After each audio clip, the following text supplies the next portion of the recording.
Welcome to PGE Pathshala, paper number 8, Biology of Parasitism, module 34, Nematode Plant Interactions. I am Dr. Vartika Mathur.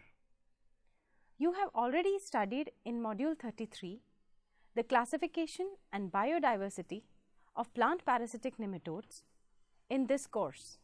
After completing this module, you will be able to understand the life cycle and parasitic adaptations of cyst nematodes, the life cycle and parasitic adaptations of root knot nematodes.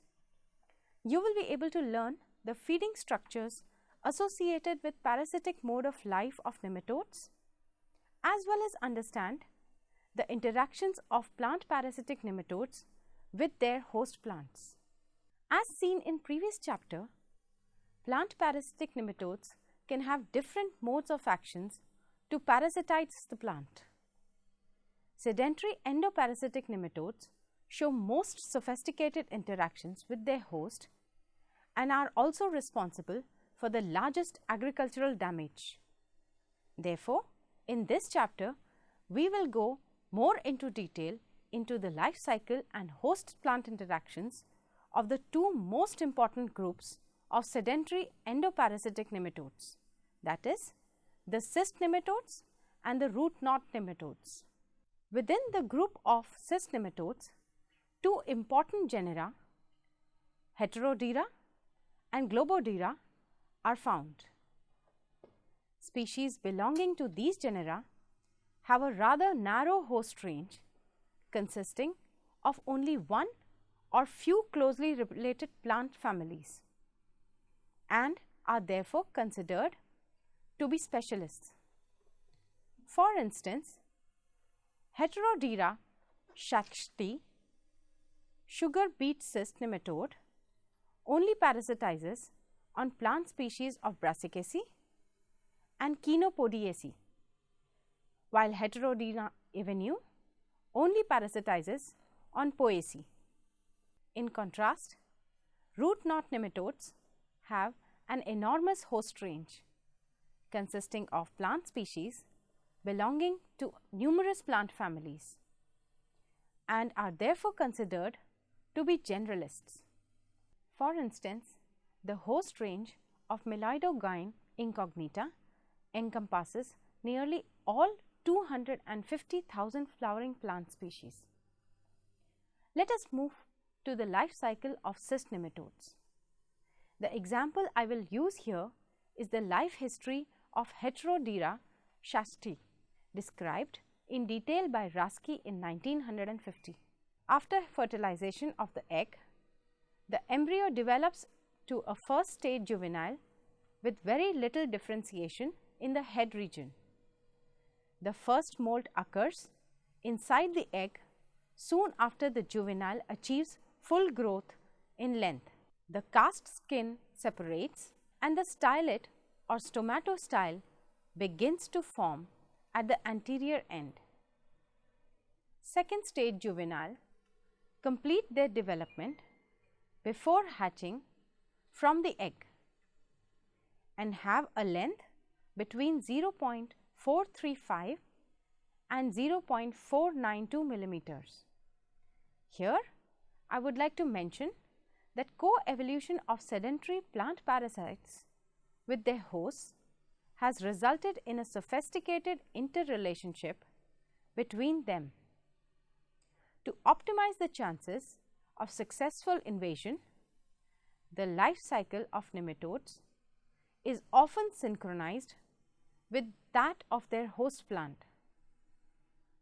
In effect, most juveniles remain dormant inside the eggs until they are stimulated by host plant diffusates coming from the roots. Coming back to our little cyst nematodes, freshly hatched second stage juveniles have only limited energy reserves and are vulnerable in the soil.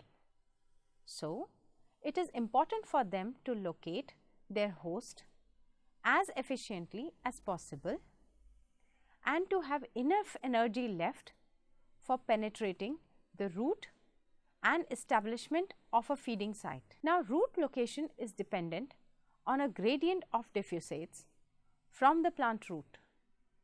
Through chemotaxis, the nematodes are able to find a suitable penetration place. The organs involved in this chemotaxis are probably the amphids located at the anterior end of the nematodes. The juveniles penetrate the epidermis by repeated thrusting of the stylet or stomatostyle. It has long been a point of discussion whether the thrusting of the stylet is sufficient for making holes into the rigid cell walls of a plant cell, or whether the cell walls are weakened by enzymatic breakdown. Various studies by Samant et al., Demuter et al., Wang et al. In 1998 and 1999 and others demonstrate that juveniles are able to penetrate the rigid cell walls of the root by a combination of physical damage via stylet, thrust and enzymatic breakdown. Nematodes migrate intracellularly, causing a lot of cell death through the cortex towards the central cylinder of vascular tissue.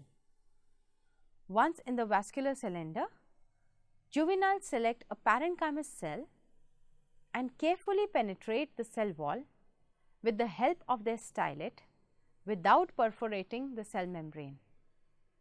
Here, you can see how the juveniles destroy and penetrate cell wall during the intracellular migration in the first two pictures. Repeat.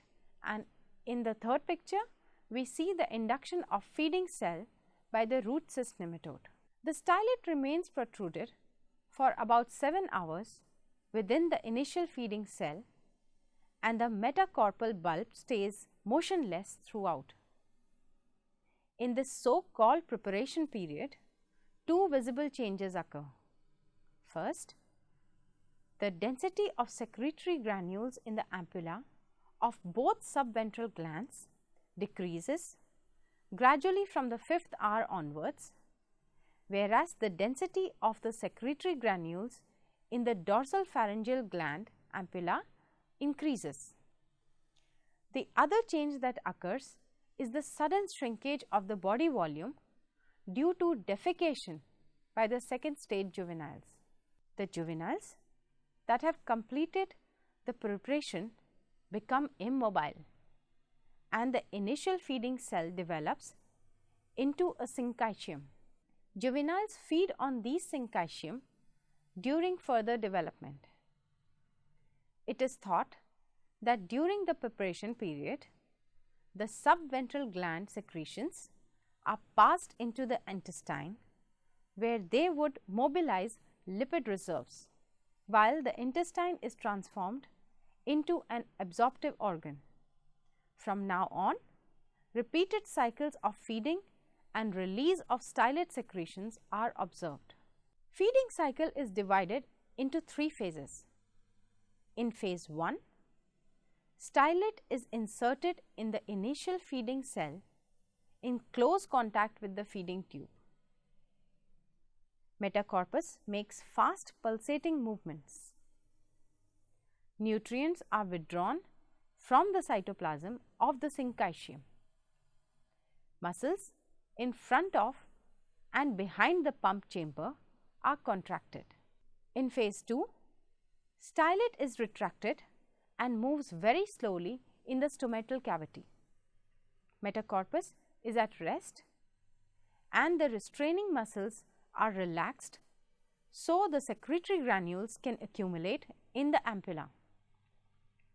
Stylet is reinserted accompanied by depletion of secretory fluids from the expanded valve membranes of the 2 subventral gland ampullae. In phase 3, there is release of secretory fluids from the ampulla of the dorsal pharyngeal gland, forming a new feeding tube. Repeat. It seems that one of the functions of stylet secretions is probably formation of feeding tube. which is a solid tube that appears in the cytoplasm of the plant cell just before the feeding of the nematode, and which is closely associated with the stylate orifice. It seems to act as a molecular sieve to prevent sucking in and of the substances that are too large, which could block the stylate orifice. The feeding tube stays attached to the tip of the stylate during food withdrawal in phase 1. It becomes detached from the stylate tip when the stylate is retracted at the beginning of phase 2. Soon afterwards, the stylate is reinserted and a new feeding tube is formed during phase 3. In vivo observations show that stylate is always surrounded by a zone of modified cytoplasm which keeps large organelles away. Electron microscopy confirms that this zone is free of large organelles but rich in tubular endoplasmic reticulum. The feeding tube consists of an osmophilic wall and an electron translucent lumen containing membranous structures, most probably derived from the tubular endoplasmic reticulum, which is frequently attached to the tubes. A feeding plug consists of amorphous material located between the nematode head and the plant cell wall is built up by secretions of the amphids, or at least partially. Its functional role is supposed to be guidance of the stylate and attachment of nematode's head to the plant cell wall, so that nematode is kept in the same position. Once the second stage juvenile is able to feed, the development of nematode continues. After about a week, the second molt takes place, resulting in the development of third stage juvenile. From now on, the sexes can be distinguished. As the juveniles grow, cortex cells are pushed aside and the posterior part of the nematode protrudes out of the root. After a few days, the third stage juveniles, or J3, undergo a third molt. The vermiform fourth stage juvenile, or J4 male, does not feed and stays within the J3 cuticle. J4 females have a flask-shaped body and continue until the last molt. After the fourth molt, the adult males become mobile again, leave root and migrate into the soil in search of an adult female, probably guided by chemotaxis on pheromones detected by the amphids. After mating, adult males die. The female starts producing eggs. A well-developed female contains up to 500 eggs, majority of which are not laid but remain inside the body. Only a few eggs leave the body at its posterior end and get into the gelatinous matrix enclosing the vulva. At this stage, the female is lemon-shaped and has a white color as long as it is alive. This you can see even in the figure which is shown. The female dies after having accomplished the egg production. The outer covering becomes hard and brown, as you can see in the second figure, and forms a protective layer around the eggs. This is now called a cyst. The cyst is a resting stage which permits the species to survive in the soil for years without host plants. Now let us move on to the life cycle of root knot nematodes.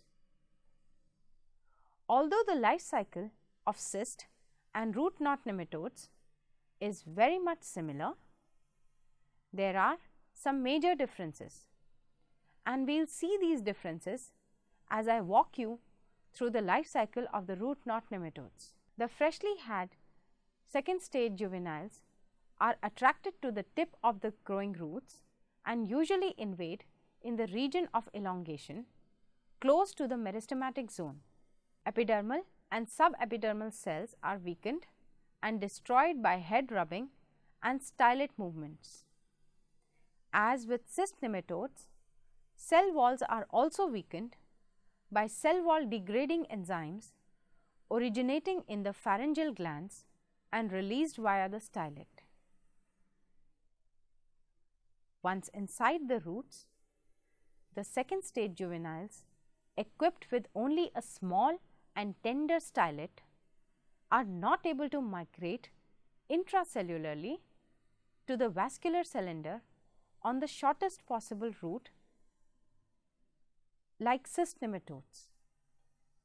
Therefore, they first orient themselves in the direction of the root tip and migrate towards it intercellularly, causing much less cell damage.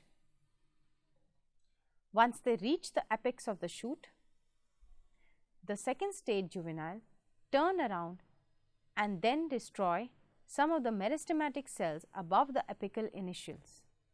Then, non-destructive intercellular migration is resumed inside the vascular cylinder towards the zone of differentiation. There, initial feeding cells are selected. Instead of a syncytium, root knot nematodes induce several multinucleate giant cells embedded in a gall. Even then, and also during later stages, the head of the sedentary second stage juvenile is still able to move in all directions. The second stage juveniles now withdraw nutrients from the different giant cells. Feeding tubes produced by root knot nematode Meloidogyne incognita differ remarkably from those produced by cyst nematodes because they consist of a thick crystalline wall that encloses a smooth lumen.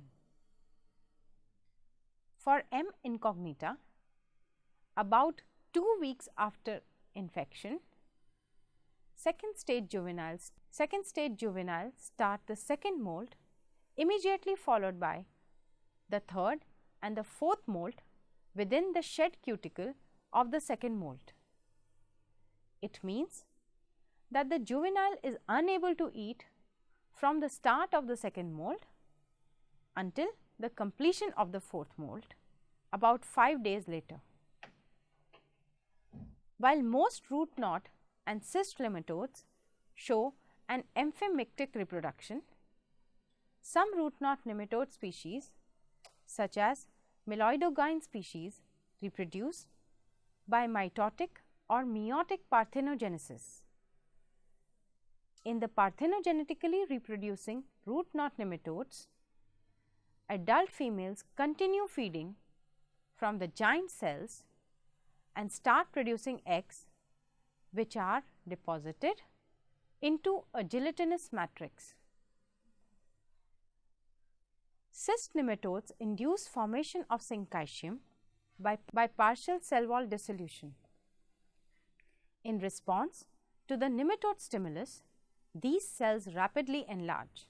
Central vacuole disintegrates into several small vacuoles and organelles such as endoplasmic reticulum, ribosomes, mitochondria and dictyosomes rapidly proliferate. Multivascular bodies are formed. Parenchyma cells react in a similar way. Partial cell wall dissolution between these cells occur a few hours later, followed by fusion of plasma membranes. Cell walls adjacent to the xylem tracheary elements become thickened and invaginated, probably to maintain sufficient solute transport. In the highly active nuclei, endo-reduplication of DNA takes place. A reduplication of the DNA is obviously necessary to maintain metabolically highly active state of syncytia.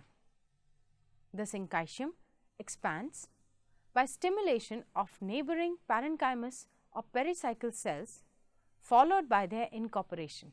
Cell wall dissolves first by a gradual widening of plasmodesmata between the initial syncytial cell and the adjacent cells, and later by a locally controlled enzymatic breakdown of intact cell walls. Root knot nematodes induce multinucleate giant cells in the vascular cylinder. About half a dozen parenchymus cells are triggered by the nematodes to undergo repeated mitosis without cytokinesis. The multiple nuclei undergo series of endo-reduplication cycles that increase their DNA content several folds for the enhanced transcriptional and translational activity required for nematode development and reproduction. Nematode development and reproduction. As in the syncytium, several cytoplasmic organelles such as mitochondria, plastids, ribosomes and polysomes rapidly increase in number. The large vacuole disintegrates into numerous small ones. Invaginations of the cell wall adjacent to the xylem elements permit a rapid solute uptake. Here, I want to pose a question to you. What really causes induction of the feeding cells? Is it secretions from nematode amphids, or the secretions from other body orifice? Or is it the molecules that comprise the nematode surface coat? The answer to this is that it is really the contents of pharyngeal gland cells that are secreted through the stylet. In fact, the pharyngeal gland secretions have several functions, such as weakening of the cell wall during root migration, induction and maintenance of the feeding cells, formation of the feeding tubes, as well as the digestion of cytoplasmic contents of the feeding cells. Moreover, a recently discovered fifth function is influencing plant defenses and protection of nematodes against plant defenses. The types of secretions that are released by the nematodes depends on the developmental stages of the nematodes.